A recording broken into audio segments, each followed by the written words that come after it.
bem com vocês? Porque comigo vai tudo bem, graças a Deus por isso. Então, gente, fico feliz em estar essa terça-feira com vocês, estar gravando esse vídeo, tô conseguindo, graças a Deus, porque às vezes é difícil. Meu celular começou a dar problema, não tava armazenando nada, tive que pagar muitas coisas, tive que fazer várias situações só pra ir o abençoado do vídeo.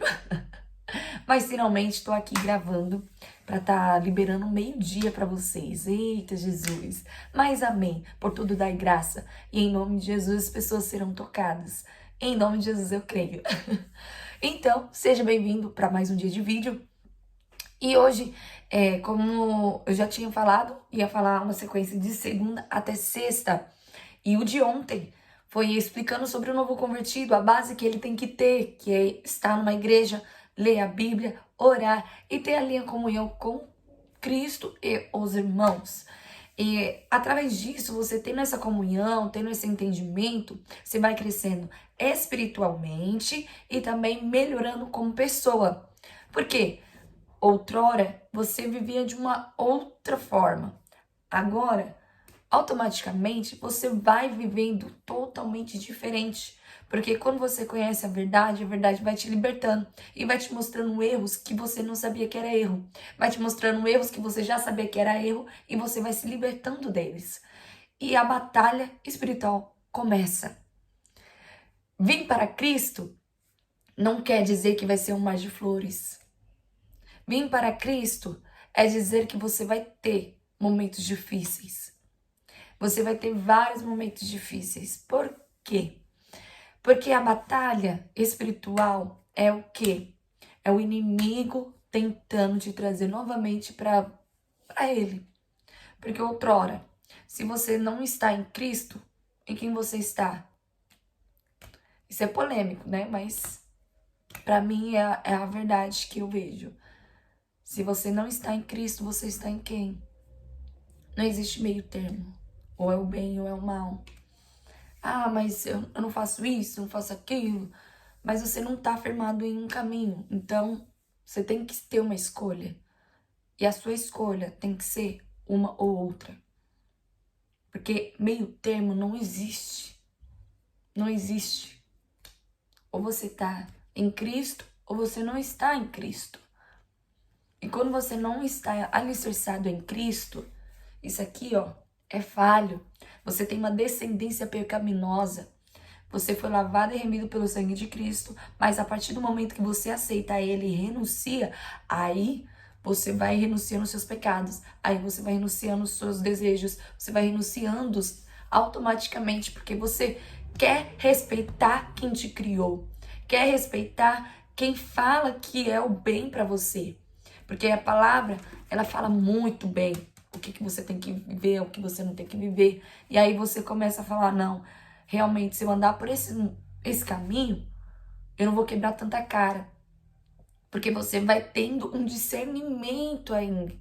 Aí vai começar a falar, nossa, realmente se eu fazer dessa forma, vou ter prejuízo. Se eu fazer dessa forma, vou ter benefício. Porque Deus, ele deixou as instruções para nós, para que a gente não venha quebrar a cara.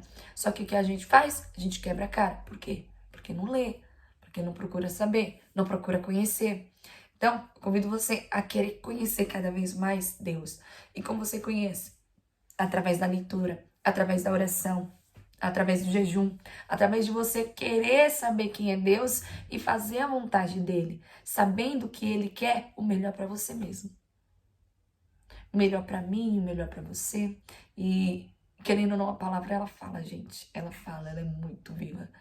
E a batalha espiritual, ela começa em que o inimigo, ele não quer que você se aproxime da vontade de Deus, que você faça o correto. Ele vai tentar de todas as maneiras fazer com que você erre, peque. Ele vai fazer você lembrar do seu passado. Ele vai tentar de todas as maneiras jogar coisas na sua cabeça para que você venha duvidar do que você fez, que é se posicionar em Deus. Será que é o modo certo? Será que realmente vale a pena? E aí vai ficando falando. Ou vai usar pessoas da sua amizade ou da sua família mesmo para te afrontar sobre o porquê você virou cristão. Vão falar coisas que até vão te chatear. Claro, ele não vai usar, muitas das vezes, as pessoas que estão lá fora. Ele até usa, mas ele quer usar os de mais perto. Os que estão perto, né? Os que estão bem pertinho. Pra o quê? Pra te confrontar, pra te machucar. E pra fazer você desistir. Só que eu convido a você a focar em Deus. E não naquilo que as pessoas irão te falar ou tentar contra você. Te questionando, falando, mas você antes não fazia isso, por que você não pode fazer? E aí vai. E eu quero te dizer uma coisa. Lá em 1 Pedro. 1 Pedro, versículo 5, capítulo 8, diz assim: estejam alertos e vigiem. O diabo, o inimigo de vocês, anda ao redor como leão que rugindo e procurando a quem possa devorar. Resistam-lhe, permanecendo firmes na fé, sabendo que os irmãos que vocês têm em todo o mundo estão passando pelos mesmos sofrimentos. Todos vamos passar por sofrimentos e na palavra fala, né, que teremos aflições, mas tem de bom ânimo, pois iremos vencê-las, né? Então, é permanecer na fé. A fé é o firme fundamento das coisas que não se vê, mas as que se esperam e que tem certeza que vai acontecer. Vai ter batalhas, vai ter momentos difíceis, mas a sua luta não é contra as pessoas, em sim contra o inimigo que procura vir contra a sua vida. E ele vai tentar de todas as maneiras, procurando brechas. O que é brecha? Pecado. O que é pecado? O que eu sei que é errado e eu estou praticando. Se eu sei que é errado, estou praticando, então estou pecando. Então, é pensar, isso vale a pena fazer? Não vale. Então, vou abrir mão. Como eu irei conseguir? Pedindo ajuda ao Espírito Santo de Deus. Pedindo, Deus, me ajuda. Eu preciso me livrar disso. Eu preciso me livrar desse pecado. Pai, me ajuda. Eu preciso de Ti. E Ele vai ajudando.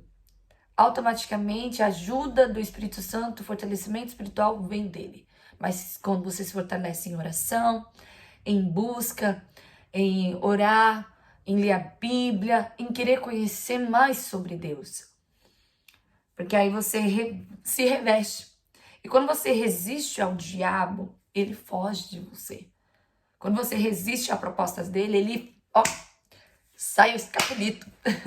Porque ele sabe que nisso ele não vai mais vencer sobre a sua vida. Ele vai tentar pecados que ele sabe que você vai ceder. Então lute contra esse pecado que você sabe que pode ceder. E aqui deixa eu ver, em Salmos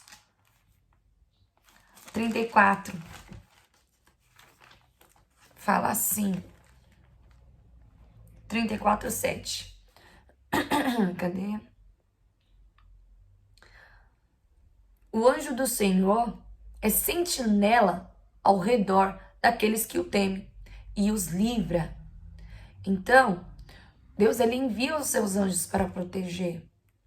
Ele envia os anjos, sentinela ao redor daqueles que temem e os livra, porque o inimigo ele vai tentar, porque ele fica bradando como um leão que possa tragar. Por quê? Porque ele quer achar brecha.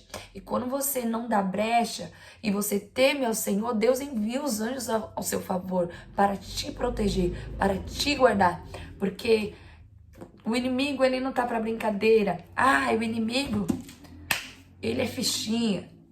Não brinco com o diabo. O mundo espiritual é mais real do que esse. Nós que estamos como peregrinos nessa terra. Mas o mundo espiritual já existe há anos. Então, é não limitar o poder que ele tem e nem o poder que Deus tem. O nosso Deus tem mais poder que o inimigo. O inimigo ele pode tentar, mas ele não consegue, porque ele respeita a autoridade de Deus. Se Deus ele falar não toca, o inimigo não tem poder nenhum para tocar.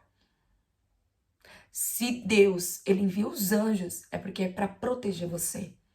Então Deus ele te guarda e te livra. Mas você tem que temer a Deus e falar assim: Senhor, eu confio em Ti, eu confio que o Senhor está a me guardar e me proteger. Só que aí vem aqueles atribulados que a gente fala, né? Que as pessoas abençoadas, que vem tentar tirar nossa paz e a gente fica revoltado, querendo lutar com as nossas próprias mãos. Mas eu venho te lembrar que aqui tem um versículo na Bíblia, lá em Efésios 6:12, diz assim: pois nossa luta não é contra os seres humanos, e nunca foi, mas contra os poderes e autoridades, contra os dominadores deste mundo de trevas, contra as forças espirituais do mal nas regiões celestiais. Por isso, vistam toda a armadura de Deus, para que possam resistir o dia mau e permanecer inabaláveis depois de terem feito tudo. Então, o inimigo, ele vai usar pessoas, ele pode usar pessoas. Ele usa com palavras e atitudes, muitas das vezes. Mas cabe a nós a lembrar que a nossa luta não é contra o ser humano, e sim contra o inimigo. Sua luta não é ficar com raiva da pessoa, é ficar com raiva do pecado que ela está cometendo e não a pessoa. Por que eu falo isso? Porque você tem que querer trazer à pessoa a verdade que liberta. E não querer impor para a pessoa e falar assim: não, agora você, isso aí é pecado. Você tá totalmente pecado, tá totalmente um pecado, você é isso, você é aquilo. Vai com calma, gente. Outrora, era eu e você que estava pecando. E como que foi que a gente percebeu isso? Através da leitura, através do conhecimento. Então, se essa pessoa não conhece, como você irá cobrar? Então, não pode cobrar ninguém, a nada. Essa pessoa, infelizmente, ela precisa conhecer a verdade, mas como que tem que ser dita? Ela não tem que ser compaulada. Ela nunca foi falada assim, compaulada, tipo, você tem que aceitar logo. Não, nem assim. Você tem que mostrar através da palavra. Quando você conhece, você vai falando: ó, vem cá. Sabe o que a palavra diz sobre isso? Vamos ler. E aí explicar o que é. Para que a pessoa venha ter esse conhecimento e falar: nossa, realmente eu estava em erro. Eu preciso melhorar. Eu preciso arrumar a minha vida. Porque Deus, ele tem me chamado. Então eu preciso organizar. Organizar essas coisas que eu sei que pode me afastar dele. Ah, então eu tenho que ir para a igreja, eu tenho que estar perfeito. Não. A igreja não são dos perfeitos. A igreja é um hospital de pessoas que precisam ser curadas todos os dias. De pessoas que procuram um médico dos médicos para sarar as feridas. Na igreja não tem pessoa perfeita. Na igreja tem pessoas que precisam de Deus. Então lá é o lugar certo para todos. Vinde a mim todos que estão cansados e sobrecarregados, que eu vos aliviarei. Então, o Senhor não veio para os sãos, para as pessoas que estão bem. Ele veio para aqueles que precisam. Eu preciso de Deus, então por isso eu me encontro na igreja. Tem pecados que às vezes vêm à minha porta, ó, e fica ali, ó. Mas eu tenho que fazer o quê? Tem que dar ouvido a ele? Não. Eu tenho que resistir. Resistir. E falar: não, eu não posso pecar contra o meu Deus. Meu Deus, ele me ensina isso. Então eu vou fazer aquilo que meu Deus fala que eu tenho que fazer. Quando você ama, você obedece. Quando a sua mãe e seu pai falam: não faça isso, e você obedece, você vê que realmente eles têm razão. E você obedece porque você ama. E eu obedeço meu pai. E como eu obedeço meu pai? Lendo as escrituras, orando, tendo comunhão entre meus irmãos, tendo conhecimento um com os outros. Então, isso vai fortalecendo. E aí o conhecimento vai vindo e eu vou tendo mais forças. E aí essas forças vão me levar a levar o evangelho para mais pessoas.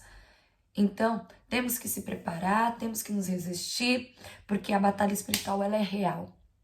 Ela é muito real. Então, é resistir ao diabo, é continuar em oração, é continuar lendo a Bíblia, porque quando Jesus foi lá no deserto, estava em jejum, em oração, ele foi e teve um diálogo com o diabo sobre a palavra de Deus. Porque o inimigo, ele conhece a palavra. Ele sabe tudo da palavra. Ele sabe, ele é conhecedor. E ele queria usar a palavra contra Jesus, mas Jesus, quando ele sabia da palavra, ele soube sair e desvencilhar daquilo que o inimigo estava falando para ele. Transforme essa pedra em pão. Ou pula daqui de cima. E aí Jesus falava, não tentarás o Senhor teu Deus, nem só de pão viverá o homem. Então, o inimigo, ele vai tentar também contra a sua vida através da palavra também. Mas se você conhecer, você vai saber sair dela. E não vai ser convencido pelo diabo, e sim vai ser convencido pela palavra de Deus. Então, acredite que Deus, ele vai fazer infinitamente mais do que pensamos ou imaginamos, que é transformar a minha vida e transformar a sua vida. Deus, ele é capaz de transformar um ser humano. Pode ver que tem muito testemunho. Nossa, é um ex não sei o quê. Porque Deus faz isso. Deus, ele faz. Ele transforma as vidas das pessoas. O que um dia a pessoa era, não se é mais. Porque o perdão de Deus, nossa, é transformador. O perdão dele e a graça dele, a misericórdia dele é algo assim que surpreende. Nos transforma. Queira viver a vontade de Deus. Se a batalha espiritual chegar sobre a sua vida, lembra que sua luta não é contra o ser humano, e sim contra o inimigo. Então, ore e lute contra o inimigo. E como é vencer o inimigo? É através de você fazendo a vontade de Deus. E aí, você vence ele. Não é fazer a vontade dele, do inimigo, que é brigar, discutir, ficar com raiva. Não. Vencer o inimigo é você fazer totalmente ao contrário. É dar o bem, amar o próximo e viver a vontade de Deus. E foi isso. Espero que vocês tenham gostado. Deixe o like de vocês, comentário se você quiser algum tema que eu aborde aqui com um vídeo. Então, que Deus abençoe vocês. Até amanhã. Grande beijo. Tchau!